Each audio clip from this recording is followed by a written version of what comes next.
అధ్యక్ష ఎన్నికల్లో కీలక ఘట్టం పూర్తయింది. ప్రధాన అభ్యర్థులు ట్రంప్, కమలా హారిస్ ముఖాముఖి తలపడ్డారు. అమెరికా ఆర్థిక వ్యవస్థ, వలసలపై ఒకరిపై మరొకరు తీవ్ర స్థాయిలో విమర్శలు గుప్పించుకున్నారు. మొన్నటి వరకు ప్రచారంలోనే ఒకరిపై ఒకరు విమర్శలు చేసుకున్న ఈ ఇద్దరు నేతలు ఇప్పుడు ఫేస్ టు ఫేస్ మాటల తూటాలు పేల్చుకున్నారు. పెన్సిల్వేనియాలో జరిగిన తొలి డిబేట్ లో పలు అంశాలపై ట్రంప్, కమలా హారిస్ కీలక వ్యాఖ్యలు చేశారు.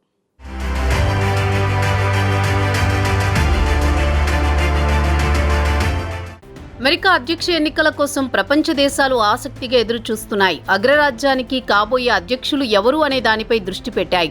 అయితే అధ్యక్ష ఎన్నికల రేసు నుండి జో బైడెన్ తప్పుకోవడంతో డెమోక్రటిక్ పార్టీ నుంచి కమలా హారిస్ ఎన్నికల రేసులోకి దూసుకొచ్చారు. కొద్ది రోజుల్లోనే అనూహ్యంగా ఆమె మద్దతును కూడగట్టుకున్నారు. దీంతో అమెరికా ఎన్నికల సంప్రదాయం ప్రకారం ప్రధాన అభ్యర్థులు డిబేట్లో పాల్గొంటారు. గతంలో ట్రంప్, బైడెన్ మధ్య జరిగిన డిబేట్లో బైడెన్ సరిగ్గా మాట్లాడలేకపోవడంతో ఆయన ఎన్నికల రేసు నుంచి తప్పుకోవాల్సి వచ్చింది. దీంతో కమలా హారిస్తో ట్రంప్ డిబేట్లో పాల్గొన్నారు. పెన్సిల్వేనియాలోని నేషనల్ కాన్స్టిట్యూషన్ సెంటర్ వేదికగా రిపబ్లికన్ అభ్యర్థి డొనాల్డ్ ట్రంప్, డెమోక్రటిక్ అభ్యర్థి కమలా హారిస్ మధ్య జరిగిన తొలి డిబేట్లో ఇద్దరూ పరస్పరం విమర్శల దాడికి దిగారు. అగ్రరాజ్యం ఆర్థిక వ్యవస్థ, వలసలు, గర్భవిచ్ఛిత్తి తదితర కీలక అంశాలపై మాటల అస్త్రాలు సంధించుకున్నారు. చర్చ ఆరంభంలో దేశ ఆర్థిక వ్యవస్థ గురించి హారిస్, ట్రంప్ మధ్య చర్చ జరిగింది. ఆ తర్వాత అబార్షన్ల అంశంపై ఇద్దరు నేతలు వాడీవేడిగా వాదించారు.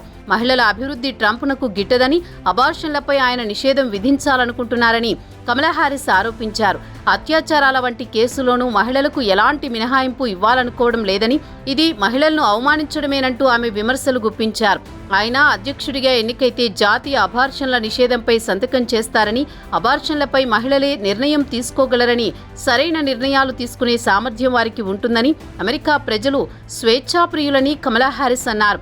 అబార్షన్లపై కమలా హారిస్ చేసిన వ్యాఖ్యలకు ట్రంప్ ఘాటుగా బదులిచ్చారు. కమలా హారిస్ అబద్ధం చెబుతున్నారని, అబార్షన్లపై నిషేధానికి తాను అనుకూలం కాదని, ఆ బిల్లుపై సంతకం చేయబోనని ట్రంప్ స్పష్టం చేశారు. అయితే 8-9 నెలల్లో అబార్షన్లు ఎలా చేస్తారని, దానికి మాత్రం తాను అనుకూలం కాదని తేల్చి చెప్పారు. బైడెన్ పాలనలో తుపాకీ సంస్కృతి పెరగడం వల్లే తనపై హత్యాయత్నం జరిగిందని ట్రంప్ ఆరోపించారు. దీన్ని హారిస్ ఖండించారు. మాజీ అధ్యక్షుడు అన్ని అబద్ధాలు చెబుతున్నారని దుయ్యబట్టారు.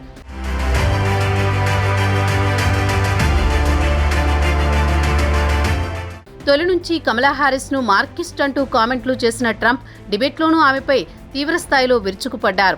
తాను కరోనా కాలంలోనూ దేశ ఆర్థిక వ్యవస్థను నిలబెట్టానని, తన హయాంలో అమెరికాలో ద్రవ్యోల్బణం లేదన్నారు.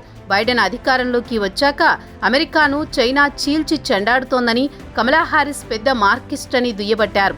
బైడెన్, హారిస్ ఆర్థిక వ్యవస్థను నాశనం చేశారని, దేశ ఆర్థిక వ్యవస్థ అన్ని వర్గాలకు విపత్తుగా మారిందని ట్రంప్ విమర్శించారు. ఇక ట్రంప్ చేసిన ఆరోపణల్ని కమలా హారిస్ తిప్పికొట్టారు.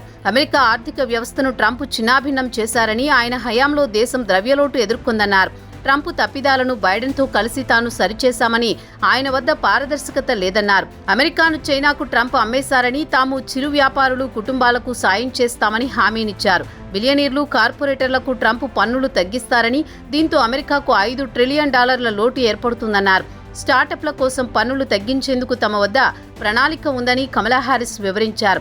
ఇక ఇజ్రాయెల్, ఉక్రెయిన్ యుద్ధంపైన ఇద్దరు నేతలు చర్చించారు. ఇజ్రాయెల్ అంటే హారిస్కు నచ్చదని, ఆమె అధ్యక్షురాలిగా ఎన్నికైతే 2 ఏళ్లలో ఆ దేశం కనుమరుగవుతుందని ట్రంప్ విమర్శించారు. బైడెన్ విధానాల కారణంగా అటు ఉక్రెయిన్లోనూ లక్షల మంది ప్రాణాలు కోల్పోతున్నారన్నారు. తాను అధికారంలోకి వస్తే రష్యా, ఉక్రెయిన్ యుద్ధాన్ని ఆపేలా చేస్తానని ట్రంప్ మరోసారి ప్రకటించారు. ఇక వలసదారులపై ట్రంప్ సంచలన వ్యాఖ్యలు చేశారు. అమెరికాకు వలస వస్తున్న వారంతా పెంపుడు జంతువులను తింటున్నారని విమర్శించారు.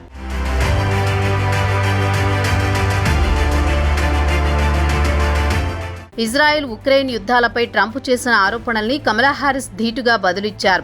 ఇజ్రాయెల్కు తమను తాము రక్షించుకునే హక్కు ఉందని, కానీ ఈ యుద్ధం ముగియాలని తాము కోరుకుంటున్నామని కమలా హారిస్ అన్నారు.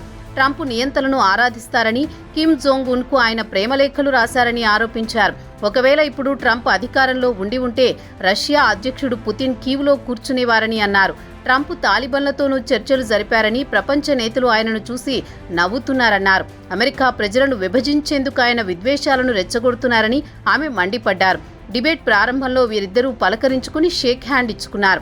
గత కొన్నేళ్లలో జరిగే సంవాదాల్లో అధ్యక్ష అభ్యర్థులెవరూ ఇలా డిబేట్కు ముందు షేక్ హ్యాండ్ ఇచ్చుకోలేదు. వీరిద్దరూ ఆ సంప్రదాయానికి తెరతీశారు. షేక్ హ్యాండ్ ఇచ్చుకున్న కొద్దిసేపటికి ఇద్దరి మధ్య మాటల యుద్ధం మొదలైంది.